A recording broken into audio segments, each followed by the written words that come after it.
يا رسول الله قلبي يحبك في فؤادي لك علاقة قوية يا رسول الله. الرحيم. الفاتحة إلى حضرة النبي سيدنا محمد وآله وأصحابه الكرام. الفاتحة.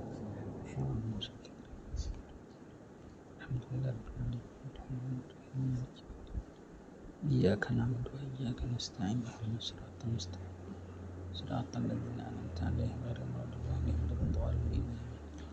بسم الله الرحمن الرحيم. الحمد لله رب العالمين وصلى الله وسلم على سيدنا محمد وعلى آله وصحبه أجمعين. Assalamualaikum warahmatullahi wabarakatuh.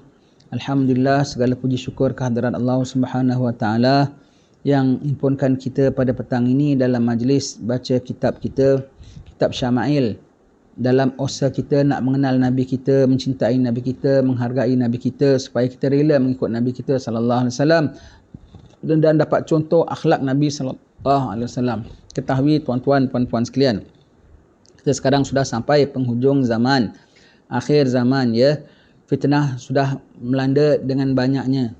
Tetapkan iman senantiasa. Dan semakin kita nak tetapkan iman kita, nak jaga keimanan kita, kita akan merasa tercerut dan terjerat dan sempit. Kalau orang yang tak rasa, dia rasa bebas, macam nothing wrong. Semakin orang yang nak jaga, semakin orang yang nak tegakkan syariat akan rasa difficult. Hati-hati kalau anda rasa lapang dan tenang dan seolah-olahnya tidak ada apa-apa. Sebab Allah Ta'ala firman, فَإِنَّ مَعَ الْعُسْرِ يُسْرًا إِنَّ مَعَ الْعُسْرِ يُسْرًا. Yusran ialah jannah, yusran ialah rahmat, yusran ialah menang, yusran ialah ghufran, pengampunan Allah Subhanahu Wa Ta'ala. Itulah. Dan tidak dapat segala yusran, kemudahan. Kemudahan tu yang kita katakan tadi, kecuali usran dulu. Usran tu ialah payah, sempit, tindas, kacau, ganggu, sekat, berbagai-bagai. Pada akhir zaman, bagai-bagai nak minta roti pun nak kena jual iman. Na'udzubillah min dzalik. Kau berikan imanmu saja, kau angguk dengan mereka saja, bukan hanya roti ya. Burger pun dia kasih. Satu restoran dia boleh kasih lagi. Whole menu dia boleh kasih lagi. Tapi berapa hari kau boleh makan? Berapa banyak kau boleh makan? Hati-hati. Pada ketika-ketika waktu zaman fitnah, orang jahat akan membuli orang-orang yang baik. Berlindung sama Allah Ta'ala supaya jangan kita termasuk dalam golongan orang yang jahat. Berlindung dengan Allah Ta'ala, jangan sampai kita merasa kita dah dalam golongan orang yang baik. Senantiasa harap, senantiasa supaya kita dalam golongan orang yang baik, dan waspada senantiasa supaya jangan kita masuk dalam golongan orang-orang yang jahat. Allah akan mengizinkan, membukakan jalan untuk orang-orang jahat bully orang-orang baik. Tetapi orang jahat pada ketika itu putarannya macam mana? Orang jahat sedang beruntung ke tak beruntung? Zahirnya macam beruntung, di dalam mewah, di dalam mewah, dalam bahagia, di dalam senang lenang, di dalam bebas. Orang-orang baik zahirnya dia sedang payah dan sedang ditindas. Tapi pada hakikatnya, nikmat sedang pada orang baik walau macam mana sekalipun. Dia dalam payah, dalam susah, dia dapat pengampunan Allah. Dia dalam payah, dalam susah, Allah Ta'ala sedang nak naikkan darjatnya kepada makam lebih tinggi, supaya belakang hari dia dapat martabat di sisi Allah Ta'ala yang lebih istimewa. Sama ada dia hidup jadi wali ataupun dia mati sebagai syuhada. Orang-orang begini. Dan walaupun orang-orang yang baik tertahan, tersekat dengan berbagai-bagai kesempitan, orang-orang jahat kita nampak mereka leluasa dan bebas, ketahuilah mereka punya sekatan lebih dahsyat. Orang baik setakat disekat oleh sesama manusia, tetapi orang jahat sebetulnya disekat oleh Rabbul Alamin, disekat daripada hidayat, disekat daripada dapat memandang hakikat. Pandangan mata hatinya disekat oleh Allah Ta'ala, tak dapat pandang baik, tak dapat pandang buruk, tak dapat bezakan. Semuanya macam pada dia okey belaka. Na'udzubillah min dzalik. Bahkan benda-benda baik dia nampak sebagai buruk. Ketahuilah, walau dalam macam mana keadaan dan situasi sekalipun, orang dalam golongan baik senantiasa dalam rahmat Allah Ta'ala dan senantiasa dalam nikmat sebetulnya. Dia senantiasa dalam nikmat. Tidak ada mana orang-orang yang jahat itu dalam kenikmatan, kecuali palsu belaka. Perbuatan palsu belaka. Maka semogalah Allah Ta'ala lindungi kita. Tak dapat jumpa zaman ini pun tak apalah. Minta mati makruh pula. Takdir kita jumpa zaman ini, iman nombor satu jagakan. Takdir kita jumpa zaman ini dan betul-betul kita face difficulties, kita menghadapi kesusahan dan kepayahan. Ingat kesusahan di dunia, semoga Allah Ta'ala ampunkan dosaku yang memang tak sikit pun. Ingat supaya Allah Ta'ala hampirkan aku dengan Allah Ta'ala. Dan ingat, mudah-mudahanlah dengan ini Allah Ta'ala kuatkan iman aku dan aku dapat tabah dan sabar menghadapi ujian Allah Ta'ala. Asalkan Allah redha, mati dalam husnul khatimah, itu sajalah yang aku minta. Tak berani nak minta kelebihan dan lain-lainnya semua. Sabar, sabar. Tidaklah anda merasai usran sekarang kecuali menunggu anda yusran. Tidaklah anda merasa yusran sekarang kecuali itulah yusran yang palsu, yang tidak sebenarnya. Yang apabila bertukar menjadi usran, tidak ada yusran lagi sampai bila-bila lagi. Na'udzubillahi min dzalik, ya. Dan ingat, yang nama Dajjal tu semua tu tipu belaka. Tipu belaka, yang nama tipu, ya tipu. Tak tahu, tak pernah kena tipu ya. Yang nama tipu kan orang jual barang palsu, dia bilang original. Dia bilang keadaan dah buruk, dia bilang baik. Saya sihat. Rupanya penagih dadah. Saya orang baik, rupanya perompak, kan? Begitu ya. Kalau perompak datang dengan masuk rumah kita dengan tutup muka dengan topeng, dengan acu pisau, memang kita tak buka pintu. Dia datang konon-konon nak beri bantuan kepada kita. Konon-konon nak peluang perniagaan pada kita, nak bincang sama kita. Amboi, rupanya masuk rumah kita acu pisau rupanya. Jadi mau hati-hati, itu namanya penipuan. Kena tipu, itu namanya tipu daya, itulah namanya fitnah Dajjal. Jangan kau tak sedar. Kita sambung baca hadis daripada kitab Syama'il muka surat 23. Bismillahirrahmanirrahim. Wa kana ya'sibul hajara ala batnihi minal ju' wa marratan ya'kulu ma hadar wa la yarudda ma wajad wa la yatawarra'u an mat'ami halal. In wajada tamran duna khubzin akalahu. Wa in wajada shiwa'an akalahu. Wa in wajada khubza burrin aw sya'irin akalahu. Wa in wajada halwa aw asalan akalahu. Wa in wajada labanan duna khubzin iktafa bih. Wa in wajada bittikhan aw rutaban akalahu. Tengok ya, Nabi makan bermacam-macam menunjukkan tak cerewet. Sebab itu kita jangan mengada-ngada. Ana tak makan ini. Tak bagus ya, it's no good. Yang orang ini bayam tak makan, sayur tak makan. Kecuali kau sakit tu lain cerita. Kau sakit dan cerita, aku makan ini gout, aku makan ini darah tinggi, aku makan itu lain cerita. Kalau tak sakit, jangan hanya kerana favor tak bagus ya. Tak bagus. Makan bismillah, apa Allah Taala bagi makan rezeki daripada Allah. Tengok Nabi punya cara pemakanan dan jangan awak pandang ni semua Nabi punya makan ni semua beraneka jenis. Sekali makan dalam satu talam semua itu. Sekali datang yang ini, berapa hari lagi tak makan. Sekali datang yang ini, datang yang lain. Tak mesti, saya tak biasa. There's no such thing that saya tak biasa. Apa didatangkan oleh Nabi, Nabi makan. Nabi tidak ada pernah mengada-ngada. Tak pernah istilahnya mengada-ngada. Ini saya tak makan, ini saya tak suka, ini tak segitu. Mi goreng, tak suka. Mi rebus, tak minat. Mi siam, tak lalu. Kasih mi racun baru tahu. Tepat ada mi racun tau. Enak pula mi racun. Mi racun nama sajalah mi racun ya. Baik, apa kita hadis ini maksud? Artinya adalah Nabi SAW terkadang mengikat akan batu atas perutnya sebab lapar daripada lapar, menahan lapar. Jadi perutnya tak boleh diisi, dikecutkan. Dengan apa? Ikat. Jadi kecut perutnya kecut. Perutnya kecut. Tak cukup, masih tak hilang laparnya, bermakna sangkingkan lapar sampai ke dalam laparnya. Orang kalau sejuk akan bilang sampai ke tulang sejuknya. Ini dia punya laparnya sampai ke usus laparnya. Apar sekali. Maka diikat perutnya pun tak boleh hilang laparnya. Maka disendal dengan batu. Dalam perang Ahzab, seorang sahabat tengok yang lain semua dah berikat perut, ada yang dah sendal batu. Datang mengadu sama Rasulullah. Nak mengadu, kalau Rasulullah boleh ada ikhtiar apa begitu. Dia tengok Nabi sama-sama sedang cangkul dan gali khandak parit. Dan Nabi sudah ikat perut juga. Dan Nabi sudah 2 ketul batu.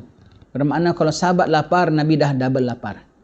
Tak pernah sahabat lapar, Nabi kenyang. Nabi pun dah double lapar. Nabi ikat perut dengan batu. Jadi bermakna kalau disebutkan berbagai-bagai makanan, jangan kita bayangkan dalam satu hidang ada berbagai-bagai makanan. Laparnya tu melatar belakangi kehidupan Nabi. Makanan itu sekali-sekali yang datang. Sekali-sekali datang. Iaitu apa? Dan terkadang dia memakan akan barang yang hadir makanan padanya. Dan tiada menolak dia akan barang yang didapatnya daripada makanan. Tidak tolak. Kecuali memang tak biasa perkara itu. Kalau makruh, Nabi ni bukan ikut selera ya. Nabi bikin apa semua tu ada hukum ya. Kalau makruh, seperti makan bawang mentah, seperti makan bawang putih, maka Nabi tak makan hukumnya ya. Kalau dab, itu biawak padang pasir. Jangan orang kita pergi makan mesti carinya dab. Kambing banyak, unta banyak, dab juga yang kau cari ya. Pasal boleh kasih tenaga lelaki. Nabi tak makan. Nabi kalau orang kasih dab, Nabi bilang kami tak biasa makan. Nabi sahabat-sahabat makan dan Nabi tak makan. Yang begitu-begitu ya, eksotik, Nabi tak makan. Arnab dikasih, Nabi pernah makan. Burung, Nabi pernah makan. Ayam, Nabi pernah makan. Kambing, Nabi paling suka makan. Ya, baik. Apa saja makanan dia tidak menolak. Dan dia tiada benci dia daripada makanan yang halal. Tidak warak terhadap, terjemahannya tidak warak terhadap makanan yang halal. Kalau dah halal, Nabi makan. Yang nama warak tu sikit, saya tak minat. Sebab kalau Nabi punya halal, garanti halal 100%. Tak payah bimbang lagi. Kalau kita di sini kena jaga-jaga. Ada yang halal, kita nak yang terlebih, tidak meragukan. Yang paling langsung tidak ada meragukan. Aku tahu ayam ni pakcik ini yang sembelih daripada pembekal ini, aku tahu. Itu namanya warak. Kalau zaman Nabi memang tak ada pembekalan yang asing. Kalau dah halal, halal lah clear cut. Halalnya clear cut. Kalau kita halalnya pun kadang-kadang not that clear, not that cut. Begitu ya. Jadi Nabi kalau benda yang halal, Nabi makan. Tidak ada halal, saya bimbang lah. Saya ragulah. Itu namanya mengada-ngada. Ya. Jika dapat akan kurma tanpa roti, maka memakan dia akan dia. Makan kurma sahaja. Kurma tok sahaja dia makan tanpa roti. Dan jika mendapat dia akan daging yang dibakar, maka memakan akan dia. Daging bakar tu makanan apa? Makanan lazat tau. Makanan istimewa. Kadang-kadang tamar saja, roti pun tidak. Kadang-kadang roti cecah air saja pun makan. Kadang-kadang daging. Daging tu special tak? Makan tak? Makan. Tak ada pula yang setengah orang, oh, we don't eat meat. Yang setengah orang pulaknya, oh, saya tak makan daging. Saya makan yang sayur-sayur saja. Vegetarian. Kenapa? Saya tak makan. Yang ada pasal pantang lain cerita ya. Yang ada pasal apa? Saya tak nak belazat-lazat dalam dunia. Amboi mengada-ngada. Rasulullah kedah ada makan. Kalau tak ada, kau jangan sibuk cari. Mesti nak kambing, mesti nak lembu, mesti nak daging kerbau, mesti nak apa semua. Tak ada, tak payah cari. Ada, tak perlu tolak. Makan. Allah dah datangkan rezeki. Nabi makan daging bakar. Nabi pun makan.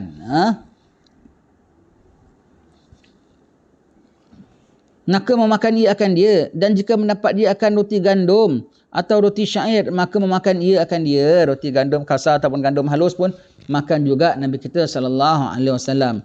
Dan jika mendapat dia akan halwa atau madu, maka memakan ia akan dia. Halwa manis-manisan makan juga. Madu makan juga. Bermakna macam-macam variety makan Nabi SAW.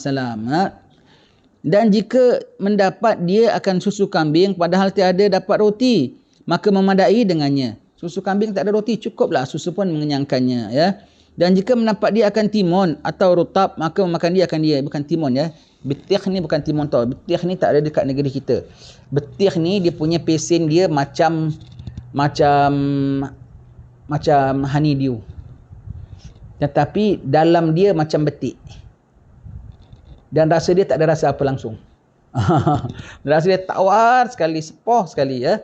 Betih ni. Kalau musim panas dia keluar dia panjang sikit macam betik, dia macam antara betik dengan honeydew. Keruk dalam ni tu macam betik, macam honeydew lah. Tapi honeydew manis, wangi. Dia tak ada wangi, tak ada. Kalau negeri Hadramaut banyak. Dan kita kalau makan betih tu musim panas, betih kita keruk gitu. Makan dengan apa? Perahkan limau nipis baru ada flavor. Kalau tak ada lim tak ada. Kadang-kadang taruh sirap baru ada flavor. Baru ada flavor. Dia menyejukkan badan. Betih tu, maka makan betih. Makan betih perah dengan lim, taruh gula. Baru flavornya tu macam air lemon juice. Macam lime juice barulah ada flavor. Flavornya bukan daripada dia, daripada lime. Manisnya bukan daripada dia, daripada gula. Nabi punya jenis itu begitu itu bukan timun dia, bukan timun. Dia apa macam labu air pun ada, macam semangka pun ada, macam antara betik dengan honeydew lah kita bilang ya. Macam antara betik dengan honeydew. Negeri Arab dia punya buah-buahan lain pesin. Dia punya ubi pun tak macam ubi kayu, dia punya keledek, dia ubi kayu tak ada, keledek.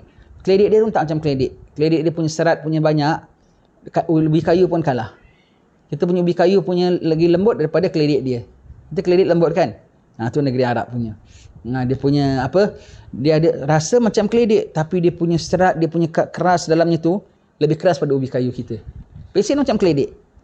Maklum negeri dia desert sana. Jadi Nabi makan betir. Nanti kita akan jumpa hadis. Nabi kalau makan susu, madu. Nabi tak pernah makan 2 in 1, madu dengan susu. Orang sekarang bikin tonik. Minta maaf ya kalau ada pengeluar tonik, awak janganlah cakap begitu. Tonik sunnah. 13 ramuan sunnah ada dalamnya. Ada susu, ada delima, ada tamar, ada kismis, ada madu, ada. Nabi tak pernah minum combine begitulah. Nabi minum one item sekali, minum ini, sekali makan ini, lusa makan ini, lagi setahun makan ini. Apa yang ada sahajalah. Bukan sekali semua dalam satu botol. Benda-benda tu memang Nabi pernah makan, tapi Nabi tak pernah makan all 2 in 1 pun tidak pernah. 2 together in 1 meal pun tak pernah. Kau pulaknya sampai 13 ramuan, 15 ramuan kau masukkan dalam satu. Dan kau bilang sunnah, bahannya memang Nabi pernah makan, tapi caranya tu bukan Nabi punya cara makan. Orang sekarang bikin tonik disebut apa? Tonik sunnah. Ada delima, ada madu, ada tamar, ada macam-macam lah. Macam-macam ya. Ada macam-macam. Kok bilangnya sunnah? Ya tidak, Nabi tak pernah makan all together in one. Kau teruk gitu, kau bilang sunnah pulanya. Tak boleh ya. Kan bagus kau taruh kambing sekali, kau taruh daging sekali, kau taruh tepung sekali, apa semua ya. Baik ya.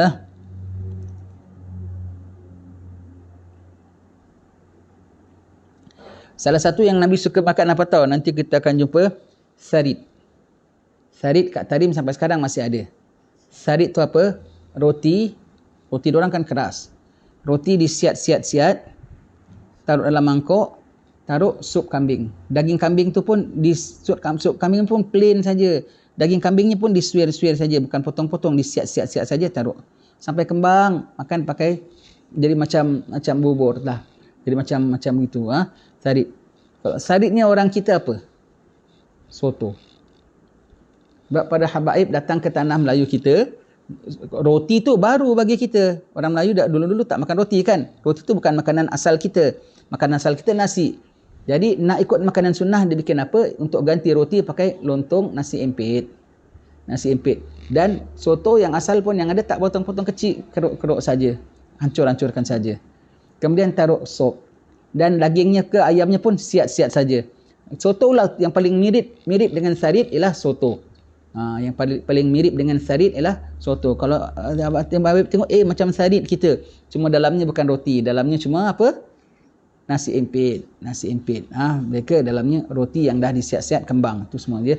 Jadi apa yang ada pada Nabi ada pada tanah Melayu kita. Sebab orang kita paling ikut Rasulullah sallallahu alaihi wasallam. Cuma bahan-bahannya berbezalah, bahan-bahan negeri Arab dengan bahan-bahan kita ya. Baik.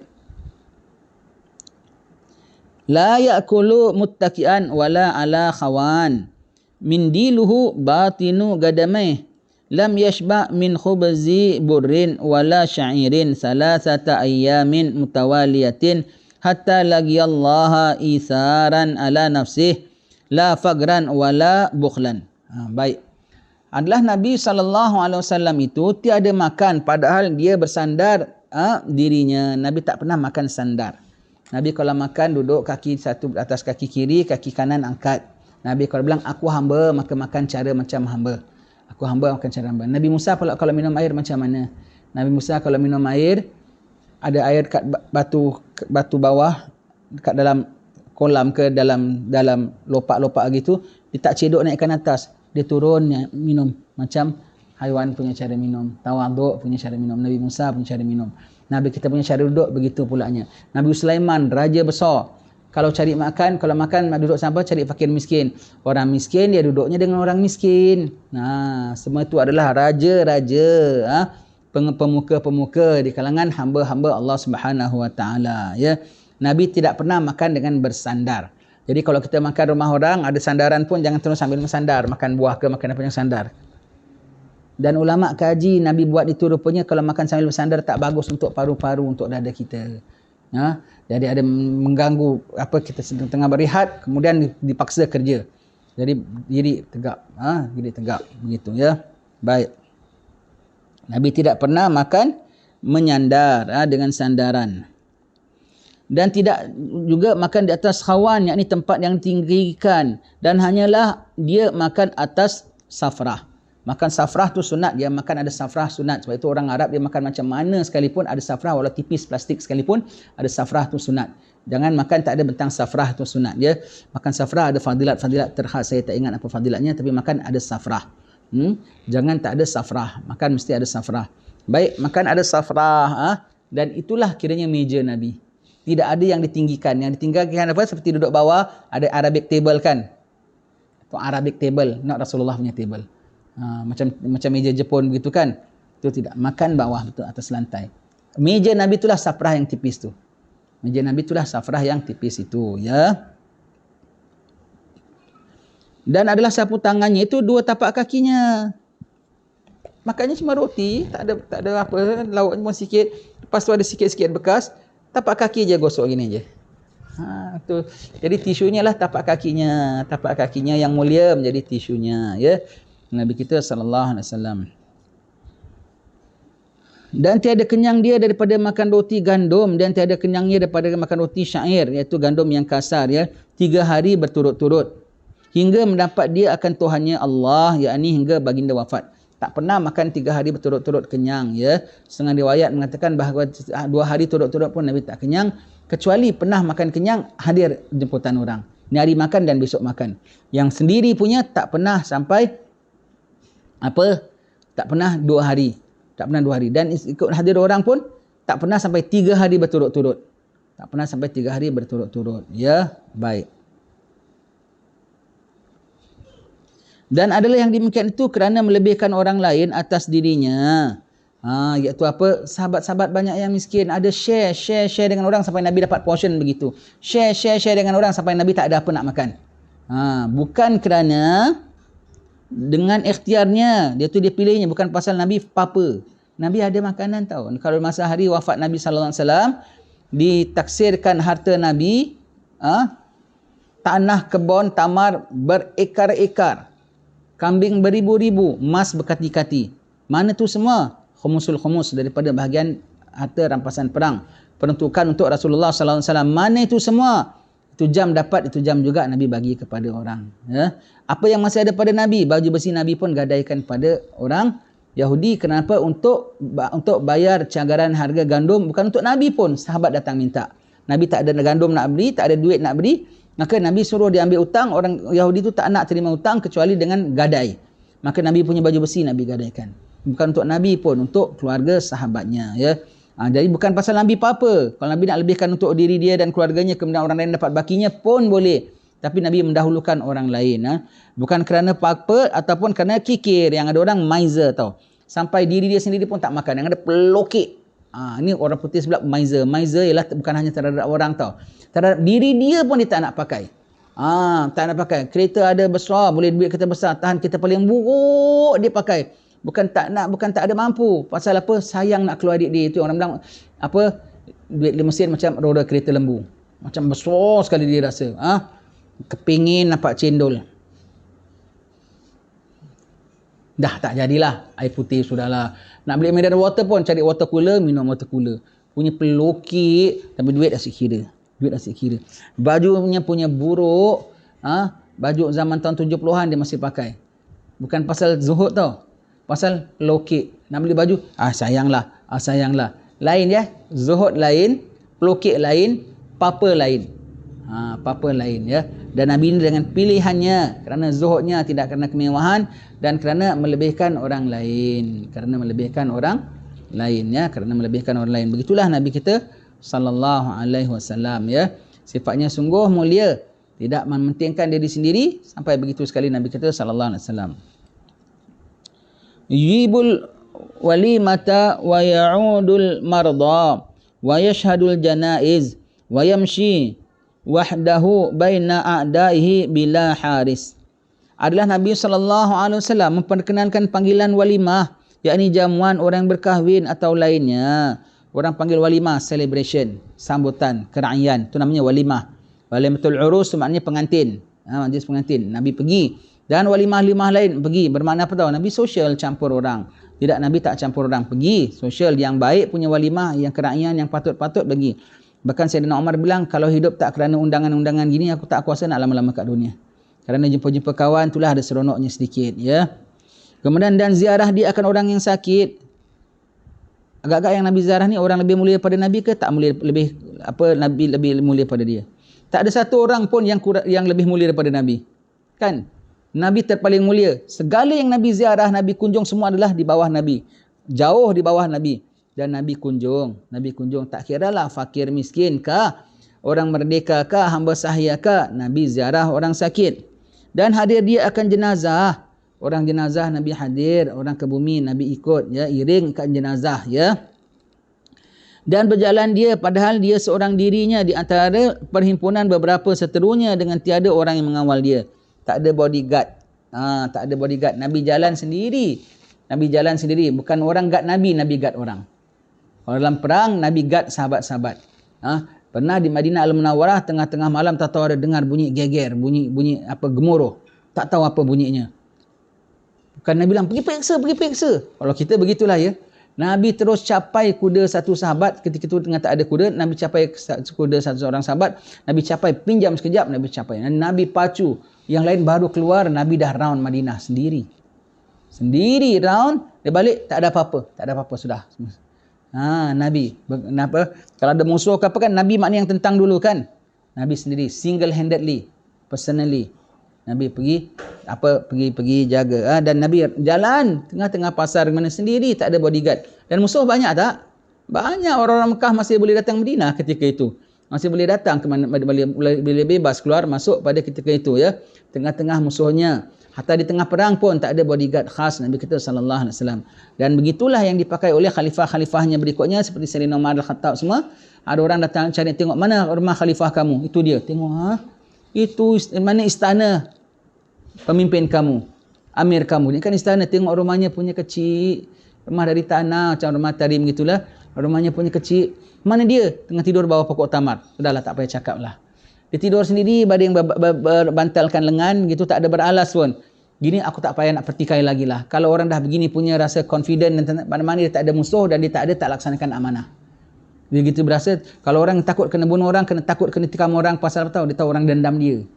Dan kenapa orang dendam dia? Pasal dia jahat. Sebab itu dia takut. Tapi kalau dia berani, bermakna apa?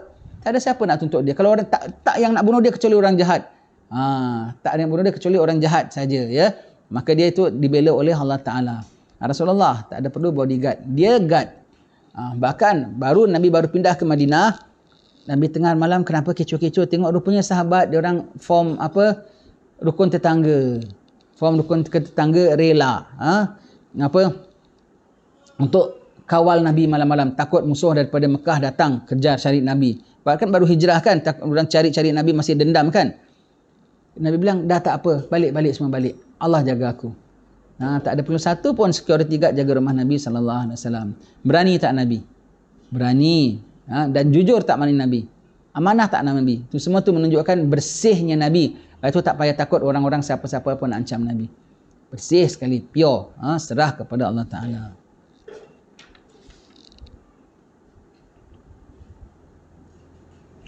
InsyaAllah setakat ini saja. Kita akan sambung pada pertemuan akan datang. Semoga Allah yang ini ada panjang sikit dia punya penjelasan dia. Jadi kita insya-Allah akan baca pada pertemuan akan datang. Mudah-mudahan dengan diizin oleh Allah Taala insya-Allah. Sekian, wassalamualaikum warahmatullahi wabarakatuh.